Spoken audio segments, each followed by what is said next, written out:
Detective Comics 58. Bob Kane's still handling everything.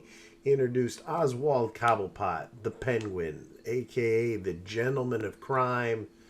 Penguin's gone through a lot of changes over the years. Yes and no. In appearances, yeah, I mean, he's a gentleman. He wears a suit. He's got an umbrella, a little monocle, a hat. Short, fat guy like a penguin. Danny DeVito played him in that awful movie. Most recently played by Colin Farrell in the new Batman movie. Penguin is some incarnations now, at least in the movie world and the TV world, has become tall. But he was always a short little fat guy in the comics. He's a mobster at the end of the day. That's all he is a mobster. Played a nice part in the Batman Arkham games. And with that, as you can probably guess, like I told you before, we are doing The Penguin from McFarlane Toys as part of the Batman Arkham City review. We have done... Who was first? Ra's al Ghul. Now we're doing the Penguin, then Catwoman, then Batman. Then we're going to do the big build-a-figure of Solomon Grundy. But let's not get ahead of ourselves. I'm talking about the Penguin today. Let's get it under that camera and take a look. All right. Here we go. The Penguin. Penguin. Collectible Solomon Grundy. He is number 4. Once again, like I always do, here we go. See the side open where it says The Penguin. Other side, The Penguin, Arkham City. He comes with Grundy's head and jacket. It tells you how to build them. I keep stressing this. Collect them all. This is the Penguin. There's all your other figures. So we've done Catwoman. We've done Ra's. Here comes the Penguin. Yes, we say Batman, and then we'll have Solomon Grundy at the end. But let's go ahead. Let's get this guy out of the box, and let's take a look at him. Okay, here we go. Move my knife here out of the way. Clean this up. Let's move the umbrella. Here we go. Oswald Cobblepot, the Penguin. This is based off the video game, but it's much more old school like the comics. Let's get a nice zoom in here. Let's show off his face. Don't want to get it too glared. Oh, they did a nice job. You can see everything is sculpted in from his cheekbones, which are, it's flesh colored. The bones are sunken in a little bit. You can see all the little markings. See his ear. Everything's, as you feel it, everything's etched in there. I mean, like I always say, it's done like a statue. You can see the jaw outline, the sunken cheek from the fact he's doing this wah, wah, wah, his mouth pose, because that's exactly how, if you try to do this mouth pose, your cheeks are going to be like that too. There's his monocle. Monocle looks real good, like on a scarred eye. See, the other eye looks good. All the teeth are done individually.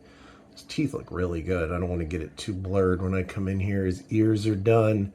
He's got his little, I can't tell what that is. It's his necklace there. You see his nice, because he's a gentleman, he's got his nice crew neck ribbed shirt there. He's got his jacket and the hat don't come off, but you can see he's got his little penguin-y top hat like the Monopoly Man. Underneath is the vest that zips up, or another jacket. Here's his coat as I zoom out. I like the detail on this, on the fur of the coat. Like you can see it's done in black, but there's a little bit of white, a little bit of silver, a few different shades of black. Everything to make it look like a real fur coat. I'll move them up this way. You can see that same design there, all etched in. The zipper's done, perfect line. Going down to the trousers, he's fat, so you can see like where his gut is. Gut, I guess, because he's a dude. There's his little fly zipper. Pants are wrinkled. Did a nice job here at the bottom. They're wrinkled a little bit slightly. They come up. You see his gray socks. They look a little greenish under the light. They're gray. His nice shoes. His shoes are more of the dress shoes. So you can see he's just got the 2 little laces, which are done. He's got the insoles around him. We turn it here to the side. You can see the jacket has the double-breasted pocket that's put in. The jacket is almost like a vest from what I can tell, because it changes slightly when you see his arm as I go back out a little bit. You can see it's like, when I say jacket, now the more I look at it, it is clearly a vest, which I apologize, because there's the rest of his jacket, all black. It's very sleek. It's got that same fur around it, and his hands are wrapped up in, I don't know, just like a gauze wrapping. All the fingers are individually done. Everything moves on him. This hand is left wide open, just normal. His little finger sticks out slightly. All fully movable.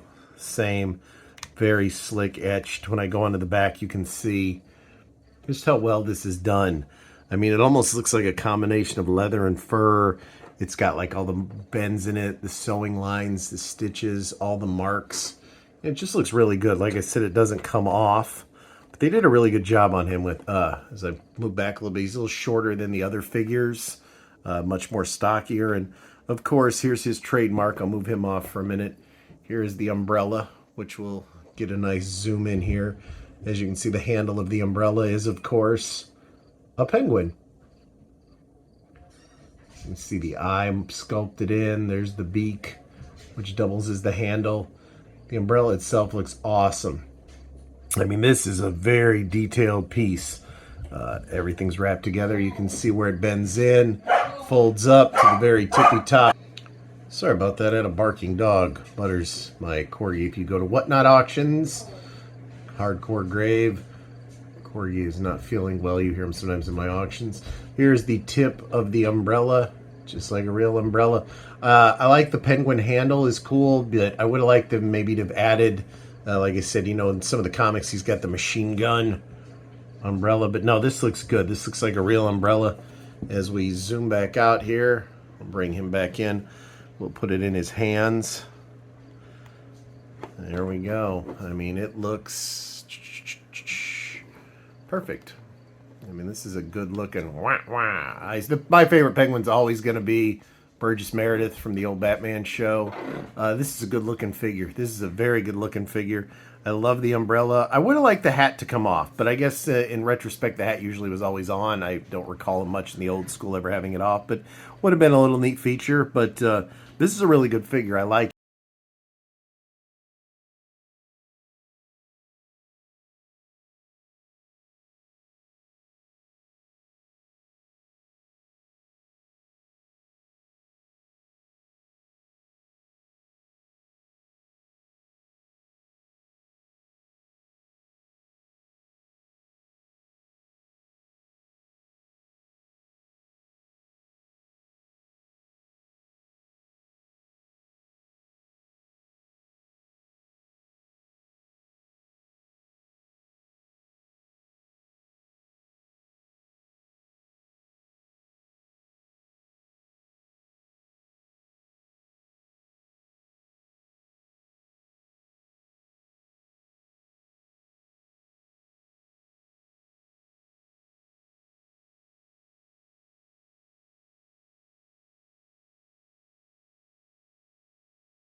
Another winner from McFarlane. These toys are second to none. I mean, I've always said if you guys want a room tour, let me know.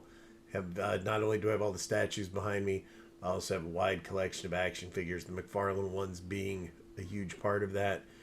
You know, they're great for display. The thing that's beauty of it is you can display them like that. Hang them up in the box, you can see everything. You can take them out of the box. They come with the stand. You can display it fully posable however you want. You get dioramas for them, everything. If you have a kid that likes to play with them, they're durable, they're tough, just like the WWE and AEW wrestlers. You know, they're made sturdy for the kids, they don't fall apart. So it's kind of the best of both worlds. I've always said when McFarlane created the Spawn figures, he kind of changed the game of action figures. He just keeps taking it to a whole nother level with the detail. So that was the Penguin. Come back for the Catwoman. That'll be, I think, tomorrow.